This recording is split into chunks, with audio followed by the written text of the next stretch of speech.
भजो मुरली मनोहर नंद लाला, भजो गिरिधर गोविंद गोपाला, भजो गिरिधर गोविंद गोपाला, भजो मुरली मनोहर नंद लाला, भजो मुरली मनोहर नंद लाला, भजो गिरिधर गोविंद गोपाला, भजो गिरिधर गोविंद गोपाला, भजो मुरली मनोहर नंद लाला, भजो मुरली मनोहर नंद लाला, भजो गिरिधर गोविंद गोपाला, भजो गिरिधर गोविंद गोपाला। बोलिए वृंदावन बिहारी लाल की जय। जय जय श्री राधे, जय जय श्री राधे। सभी भक्तों से निवेदन, बहुत एकाग्रचित होकर सत्संग के प्रत्येक शब्द को पूरी एकाग्रता के साथ हृदयंगम करें। कल हमने आपसे निवेदन किया कि हमारे अंतःकरण में 3 प्रकार के दोष हैं। गीता के चौथे अध्याय के 33वें श्लोक में चर्चा चली। थोड़ी सी चर्चा कल की रिपीट करूंगा, उसके बाद आगे की चर्चा। यानी हमारे अंतःकरण में, हमारे चित्त में 3 प्रकार के दोष हैं। संचित पाप, जो हम पिछले जन्मों से लेकर आए हैं, जिसे मल कहा गया, और इस जन्म में भी बहुत इकट्ठे कर लिए। दूसरा का चित्त की चंचलता और आवरण अज्ञान, अपने लिए कोई भी कर्म ना करने से, अर्थात संसार मात्र की सेवा करने के लिए कर्म करने से जब साधक के अंतःकरण में स्थित मल और विक्षेप दोनों दोष मिट जाते हैं। कैसे आपको ये ज्ञान कराया जा सके? आपको अपने लिए कुछ नहीं करना। ये शरीर, ये इंद्रियां, ये मन, ये बुद्धि सब उपकरण हैं, सेवा के लिए मिली है। आप अपने लिए करते हो तो कर्म कहलाता है, दूसरों की सेवा के लिए करते हो तो कर्म योग हो जाता है। सारे दोष अपने आप मिट जाते हैं, और दोनों दोष मिटते के साथ ही ज्ञान प्राप्ति के द्वारा आवरण दोष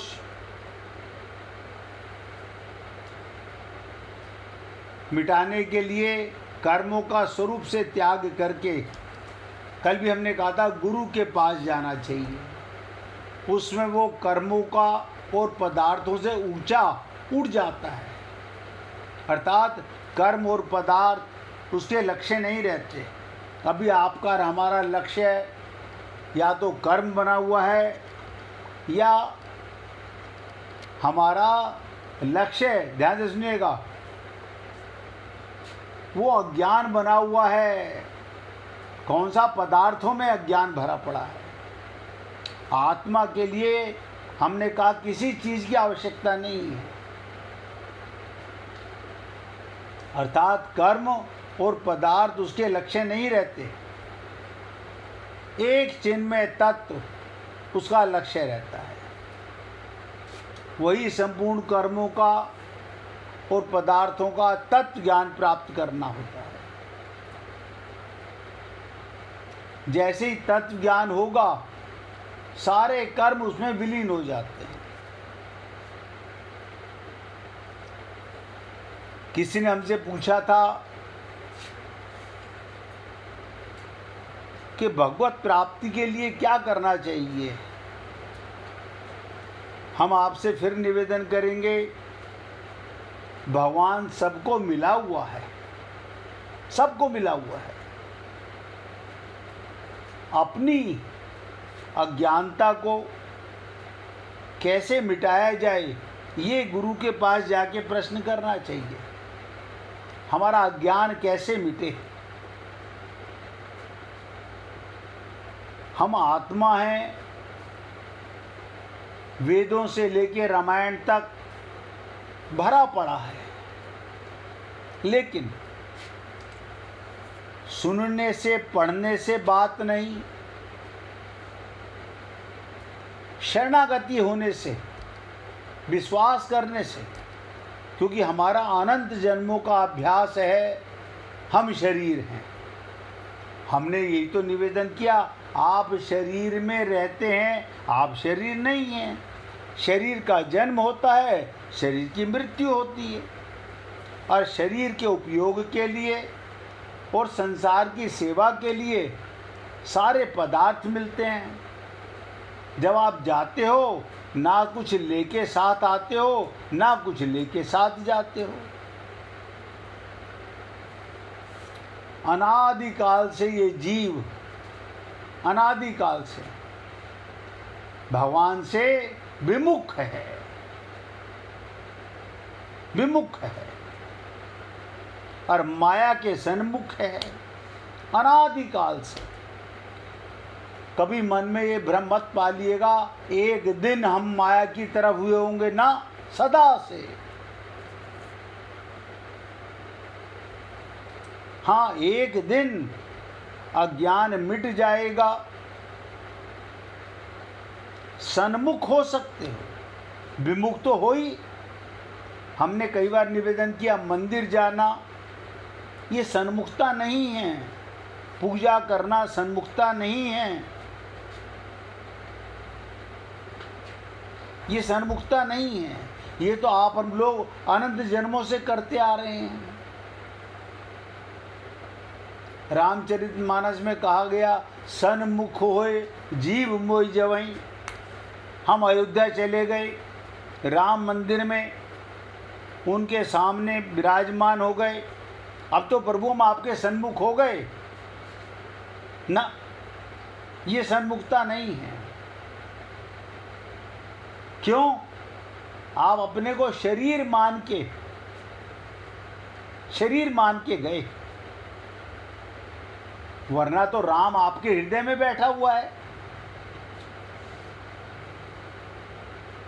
तो ये सन्मुखता होगी कैसे? ये विमुखता मिटेगी कैसे? हमारा कल्याण होगा कैसे?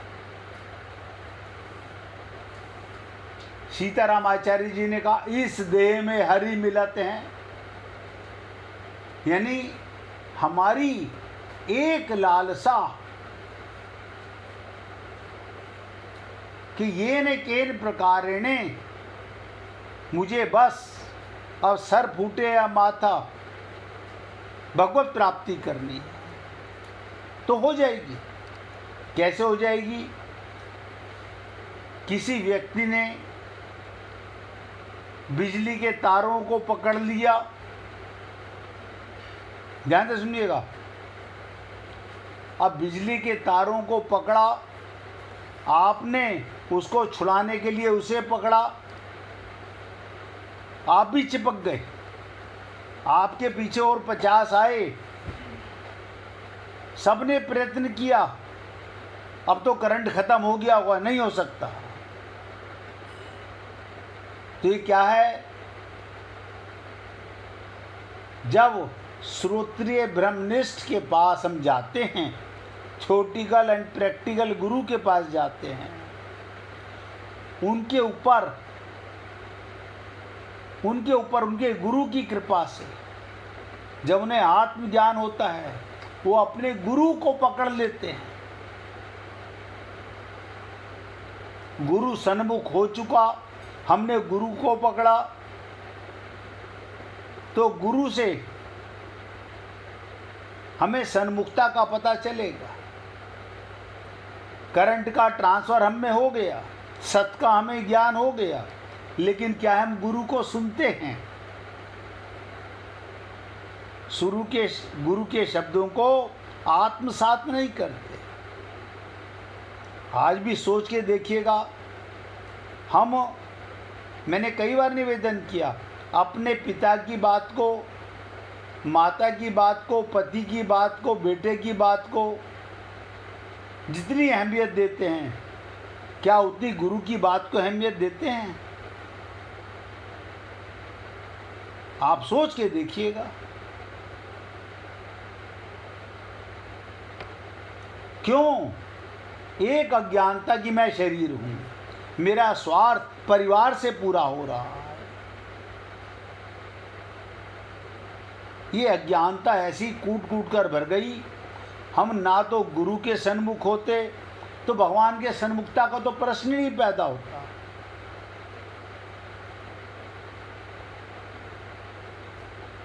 कई बार सुना, पारस अरु संत में बड़ो ही अंतर जान, पारस तो कंचन करे संत करे आप समान। पारस माने ये जो आपके रिश्ते नाते हैं, हमने उनकी बात मानी, वो हमें पैसा कमाना सिखा देंगे, इलेक्शन लड़ना सिखा देंगे, मिनिस्टर बनना सिखा देंगे। ये आपको भगवान के सन्मुख नहीं कर सकते। और संत करे आप समान, संत का शरीर में रहते हुए, परिवार में रहते हुए, समाज में रहते हुए सबसे विमुखता हो चुकी है, हमें नजर नहीं आता, वो हमें अपने समान बनाता है। क्यों? जब उस पे गुरु की कृपा होती है, तो उस कृपा को गुरु भी कृपा कब करता है? जब ये वचन ले लेता है कि जो मैंने तुम्हें दिया है उसे लॉकर में बंद करके मत रखना। क्या करना है गुरुजी? बांटना है। जितना बांटोगे उतना बढ़ेगा, जितना बांटोगे उतना बढ़ेगा। तो बहुत से लोग सोचते हैं जब संतों को भगवत प्राप्ति हो गई, वो हमारे पीछे क्यों पड़ रहे हैं, हमें परिवार से अलग क्यों कर रहे हैं, हमें माया से अलग क्यों कर रहे हैं? क्योंकि उन्होंने उस रस का स्वाद ले लिया है, इसलिए वो अमृत रस चखाना चाहते हैं। तो कल हम आपसे बात कर रहे थे ज्ञान प्राप्ति की प्रचलित प्रक्रिया के शास्त्रों में ज्ञान प्राप्ति के 8 अंतरंग साधन कहे गए, जिसके लिए हमने कल आपके साथ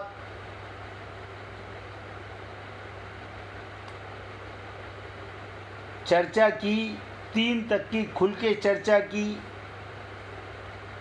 विवेक, वैराग्य, समाधि, षट संपत्ति। समाधि षट संपत्ति में सम, दम, श्रद्धा, उपरति, तितिक्षा और समाधान। चौथी थी मुमुक्षुता, पांचवा है श्रवण, छठा है मनन, फिर निधिध्यासन।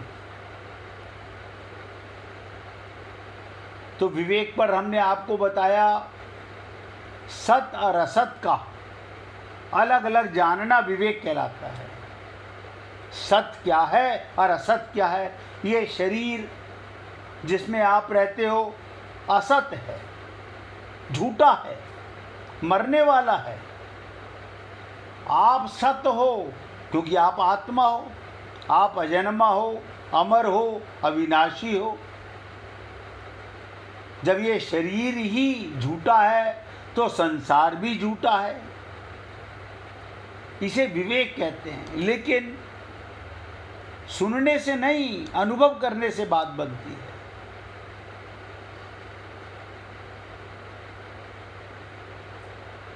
तो सत और असत को अलग अलग जानकर असत का त्याग करना अथवा संसार से विमुख होना। अब आप बताइएगा, असत को छोड़ना नहीं चाहते, भगवान के सन्मुख हो कैसे? मन तो एक है, मन माया का बेटा है, मन माया का बेटा है। ये मन सदा माया की तरफ जाएगा। इसीलिए कहा गया कि गुरु की शरणागति करो। तो वहाँ क्या करना है? इस नौकर मन को गुरु के चरणों में अर्पित करो। मन लगा के नहीं सुनना, मन को सरेंडर करके सुनना है। मन बुद्धि लगाओगे तो अनंत जन्मों से कोई लाभ नहीं मिला, आगे भी नहीं मिलेगा। इससे क्या होगा? संसार से विमुख होना वैराग्य हो गया, वैराग्य हो गया। अभी हमारा ऐसा राग है, आप अपने आप से तो झूठ नहीं बोल सकते ना। बहुत ध्यान से सुनिएगा, आप अपने आप से झूठ नहीं बोल सकते। आप सोच लीजिए किसकी याद ज़्यादा आती है, भगवान की या गुरु की या संसार की? बस पता चल जाएगा। अगर आपको 24 घंटे हरि गुरु की याद आती है तो इसका मतलब संसार से वैराग्य हो गया है। और अगर परिवार की याद आती है, वस्तुओं की याद आती है, रिश्ते नातों की याद आती है, तो इसका मतलब आप अपने से झूठ कैसे बोलोगे?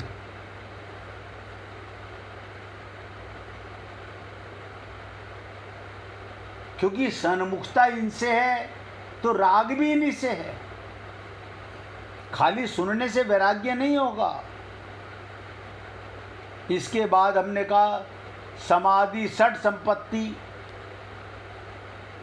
उसमें क्या होता है? मन को इंद्रियों के विषयों से हटाना। शम जिसे बोलते हैं, मन को इंद्रियों से हटाना, इंद्रियों को विषयों से हटाना। देखिएगा, कई बार बता चुका हूँ, हमारी इंद्रियां विषयों में लालायित हैं और मन इंद्रियों में लालायित है, और बुद्धि मन में लालायित है। विषय भी माया के, इंद्रियां भी माया की, मन भी माया का, बुद्धि भी माया की। ये सब माया के संसार में मन लिप्त था, सदा से था। इसलिए मन को इंद्रियों के विषयों से हटाना,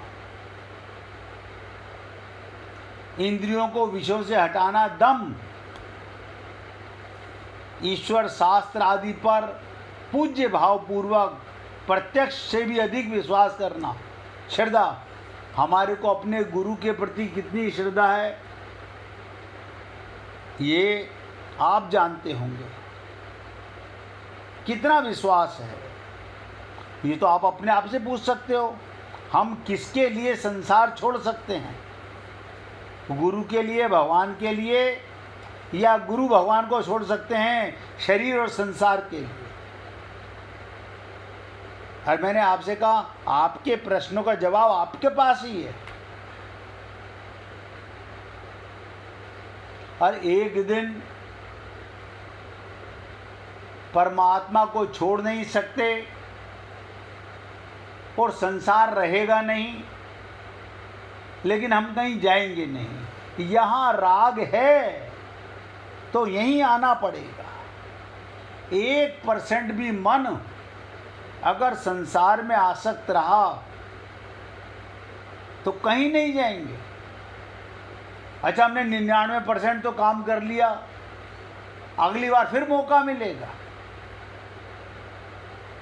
लेकिन भगवान ने कहा माम एकम, 100% मेरी शरण में आओ। एकम का मतलब 100% मेरी शरणागति में आना, तो तुम्हारा कल्याण होगा। तो शम का अर्थ समझे, दम का अर्थ समझे, श्रद्धा को समझे, मन के विचारों को संसार की ओर से हट जाना उपरक्ति है। हट जाना, हटाना, बार बार जाएगा मन। मन माया का बेटा है, उसे जब तक, अभी हमारे मित्र बता रहे थे, विजयवर्गीय सुन रहे हैं, एक लीला जो मैं कई बार आपको सुना चुका हूं।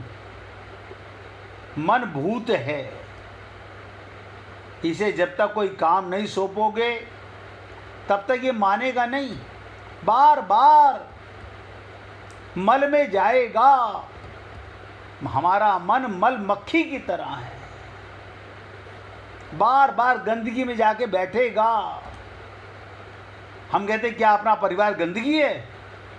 बुरा मत मानना, आप उनमें आत्मा मान के नहीं जाते, आप उनमें जाते हो अपना रिश्ता मान के, चमड़े का, मिट्टी का संबंध मान के।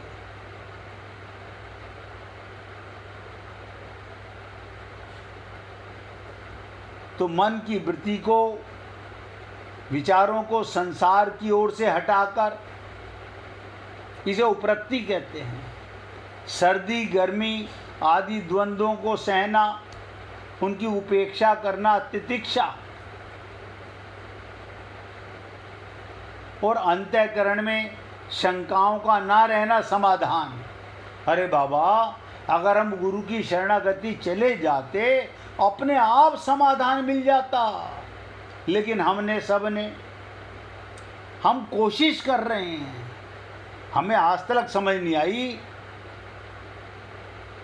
कि कोशिश क्या होती है। आप मुंह में खाना डाल रहे हो और कह रहे हो हम कोशिश कर रहे हैं खाना खाने की।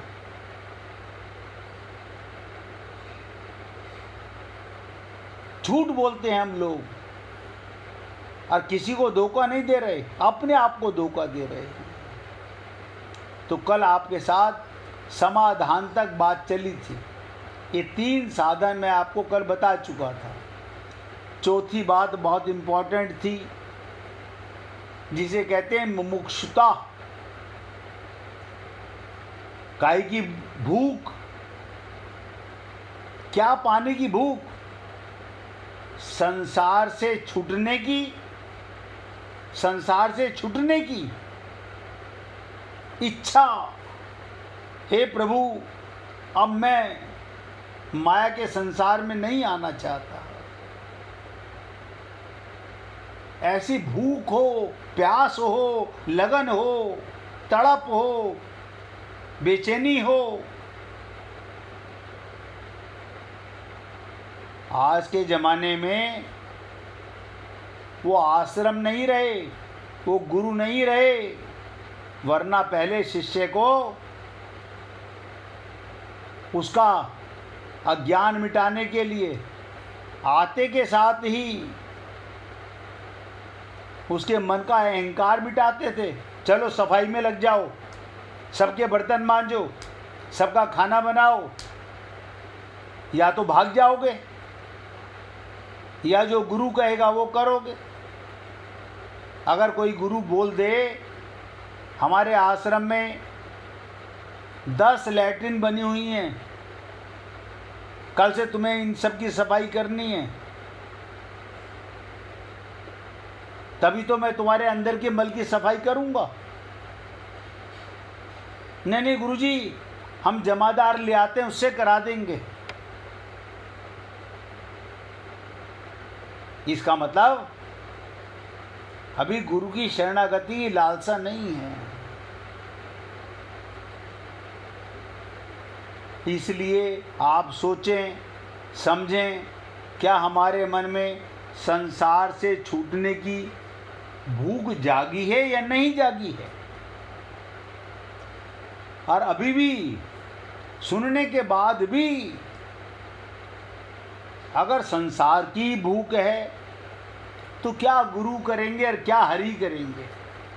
आपके हृदय में परमात्मा बैठा हुआ है, कुछ नहीं करता, अंदर बैठा हुआ आपके पाप नोट करता है, आपके पुण्य नोट करता है। यहाँ तक सत्संग सुनते सुनते भी भगवान आपको नहीं पता चलता हमने कब पाप किया। आपका मन इधर उधर भागा या अपनी बुद्धि लगाई, मन लगाया, ये गुरुजी ने क्या कह दिया, ये हम नहीं मानते। हमारे पाप हमें पता नहीं चलते।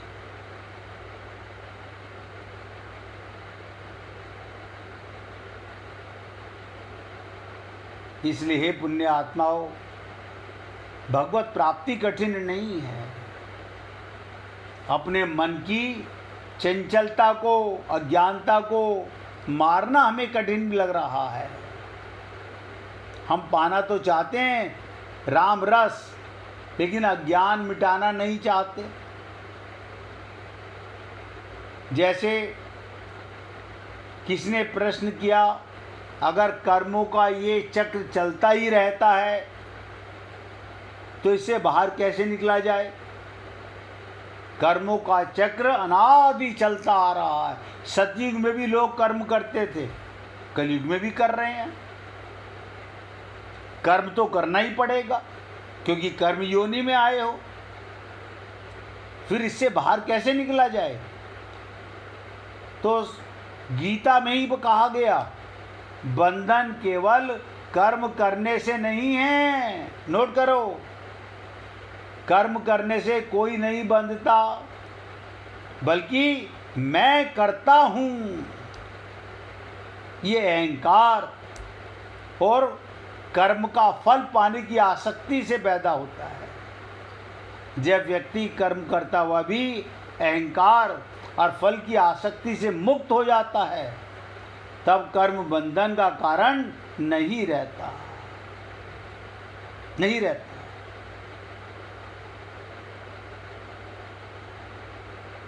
इसलिए हे पुण्य आत्माओं, ये आपके और हमारे ऊपर है। बहुत अज्ञानता भरी हुई थी, मैंने ये किया, मैंने ये किया, तो ये सब का फल आपको भोगना पड़ेगा।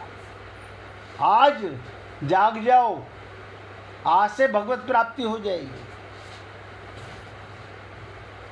अब मुमुक्षुओं पे चर्चा करेंगे भूख पर, क्योंकि बहुत इम्पोर्टेंट चीज़ है। 1 मिनट भगवान का कीर्तन करने के बाद, गोविंद गोविंद गोपाल भज मन गोविंदा, गोविंद